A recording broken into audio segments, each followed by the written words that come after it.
Hello everyone, I'm back again today with another video. Welcome back to our channel, Tutoring Made Easy.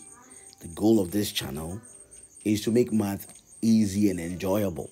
Please, if you haven't yet subscribed, please do us this favor and subscribe to our channel so we can grow this channel together as a family to help as many people as possible. If you have specific math topics you want us to do a video on, feel free and drop it in the comment section below, and we'll be more than willing to do that for you. Today, we're going to look at a different topic altogether. In today's topic, we are going to look at the topic partial fractions. Yes, what are partial fractions? What are partial fractions? They are basically rational functions that can be broken down into simple terms. So remember, we talked about rational functions. We are saying that partial fractions are rational functions. They are rational functions, all right, that can be broken down. Partial fractions can be broken down, broken into simple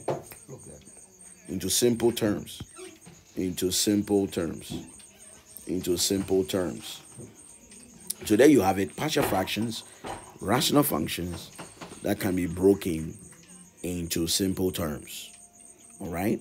So what are rational functions? I want to just bring your mind to something. Rational functions are basically fractions. All right. They are fractions that involve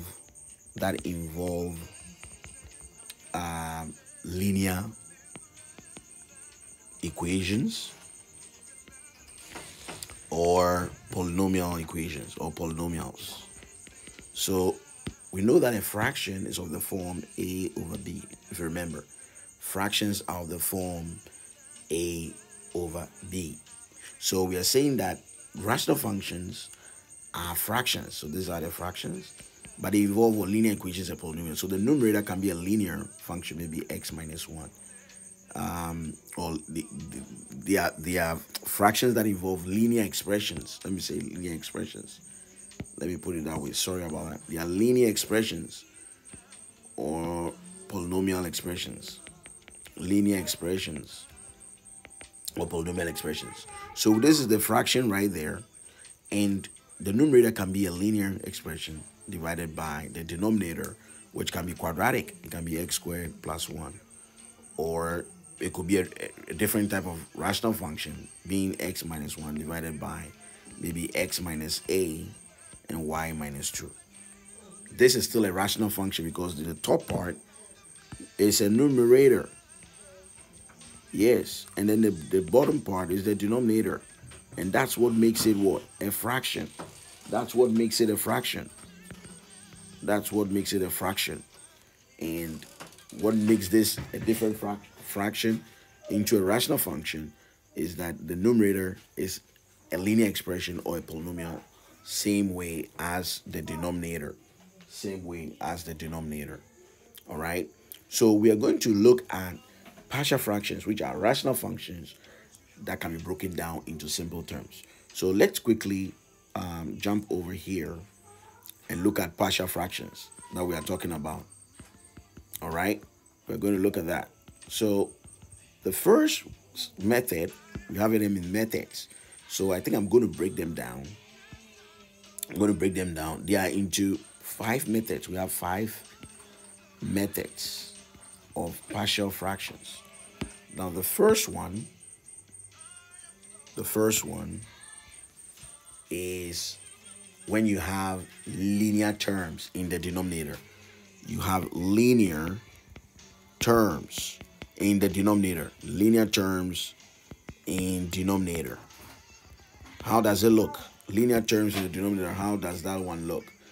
Example is you have maybe in the numerator, you have ax plus b at the numerator, but in the denominator, you have linear terms like p minus c, into parentheses p minus d. So you can see that this p minus c is a linear term.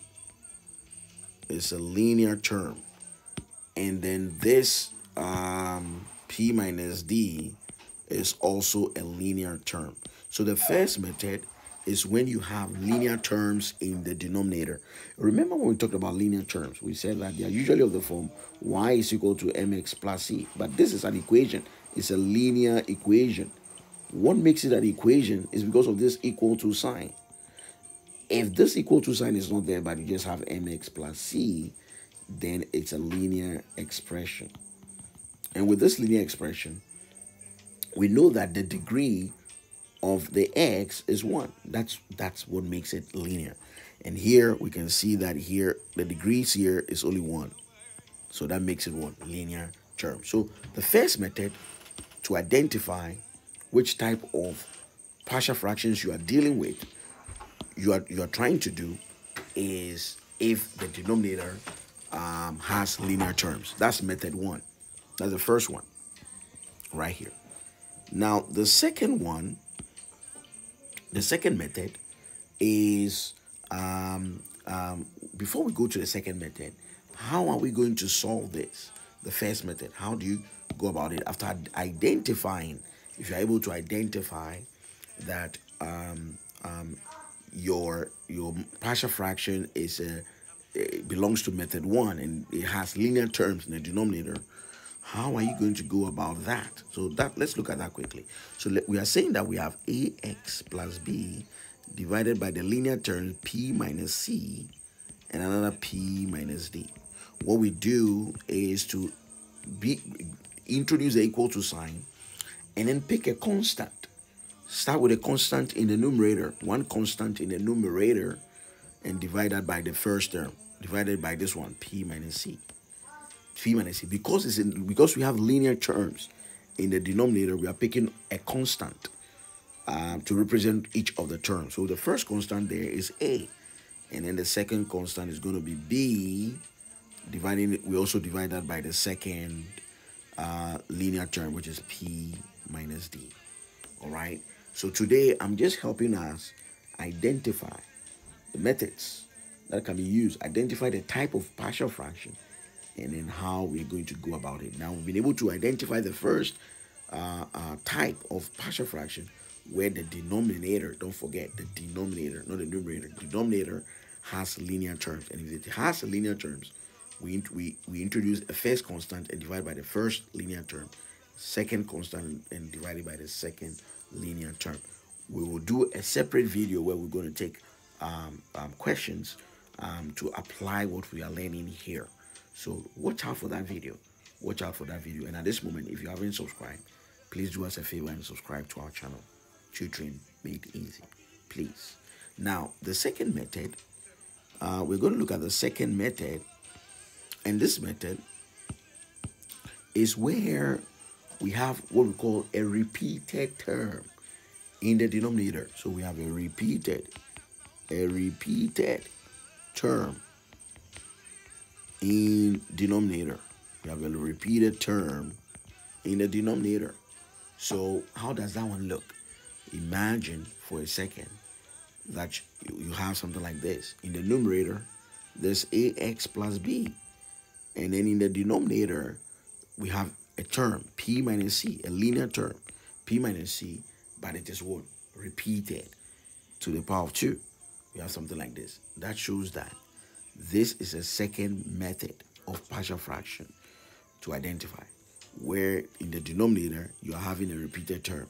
There's a term, but it's being repeated. And p minus, p minus c all squared is the same as p minus c multiplied by p minus c. It's the same term, but it's being repeated. Same term, but being repeated. So don't forget, the first type is to have linear terms in the denominator. The second type is when you have repeated terms in the denominator. Now, it's similar to the first one. How do we go about this? What we are going to do is to what? Introduce. We'll equate it and introduce for the first constant, maybe a1, right? a1 as the first constant, and divide it by the term p minus c without it being repeated. And then we take the second constant, maybe a2, and divided by p minus c, and this time squared. We squared. This time we take the square of that. We take the square of that. So that's how we handle the second type of partial fractions. Please, at this moment, if it's a bit clumsy and blurry and it's not clear or lucid, I'd like you to pause this video. Take a maybe take a walk. Take a water, take a little break, come back, feel refreshed, and then go back again, and you see that everything will come back together. Everything will come back, together. Now let's look at the third method. The third method. We have certain terms. It could be more than one linear terms. All right, more than one linear term. I'm introducing it that way to differentiate the first type, so that you know how to be able to go about it. So the third type, you have, let's say, you have more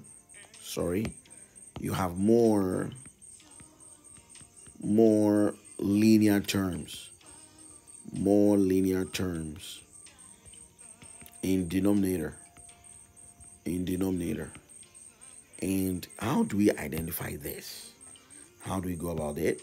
We know that we can have, let's say, in the numerator, maybe p to the power of x squared plus qx plus r. We have a quadratic in the numerator, and then in the denominator we are having maybe x minus a multiplying another x minus b multiplying another x minus c. So there are more linear terms. And this one, to go about that, what we're going to do is to pretty much write it again. I'm going to show you how to go about it. It's going to have p x squared plus qx plus r divided by x minus a, x minus b, x minus c. And we introduce what?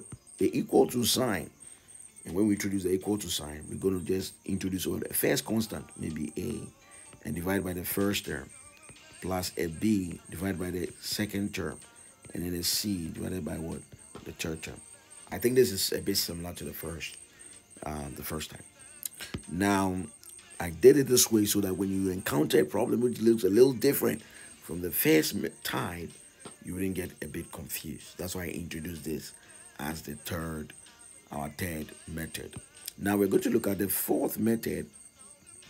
The fourth method has a repeated term and a linear term. So it has a repeated term, a repeated term and linear term, right?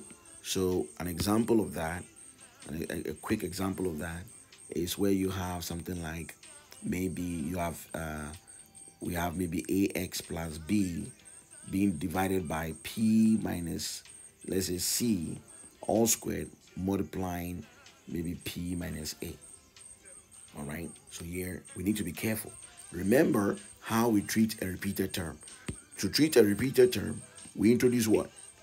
A first constant and divide by that repeated term, the first term of it, p minus c. Then we introduce a second constant, a b. We introduce a b and we divide it by what? The repeated term. We divide it by the repeated term. And then we now finally what? Introduce the last constant and divide it by the term without the repeated term, which is just a linear term, like this, like that. Now we're going to look at the fifth method. We're going to look at our last method, which is the fifth method. I'm going to drop it here like a snake. So I'm having the fifth method here. The fifth method is where we have a quadratic term. We have a quadratic term in the denominator. So we have a quadratic term. We have a quadratic term in denominator. In the denominator. So let's look at how that one is going to come out like. We are going to have, let's say, px squared plus, let's say, q in the numerator divided by x minus a, and then a quadratic x squared plus bx plus c in the denominator. So in the denominator, we are having a linear term and we are also having a quadratic term. So the most important thing is to see a quadratic term in the denominator. Then you know it is the fifth what method. How do we go about this? We are going to introduce what? A first constant, right? To go with what? The linear term. You know that when we see a linear term, we always give it a constant. Don't forget that. The time you see a linear term in a denominator, it takes on a constant. But because the next one, this one is quadratic, the term, the expression we're going to put in the numerator in the next one is going to be a linear expression, which is bx, not a constant, bx plus c. It's a linear expression, okay? And this is what? A constant. So we are introducing the linear expression. Why? Because of the quadratic expression in the denominator. So you see, I think it makes sense. If you have a linear term, you should rather have a constant. You should rather have the constant. But if you have a quadratic, you should rather have what? A linear expression. So x squared plus bx plus c. And then I think we're going to end here. I hope these 5 methods will bring clarity to you whenever you're working with a partial fraction, or you are presented with a partial fraction problem or question. Please, if you haven't subscribed to our channel, please do us a favor by subscribing, so that we can grow this channel out together as a family to help as many people as possible. And remember, the goal of this class or journey is to make math easy and enjoyable. Also, if you have specific math question topics that you want us to be able to do a video on, feel free and drop that in the comment section. We are more than willing to do that for you. I'll end here and come back to you another time. Take care and bye.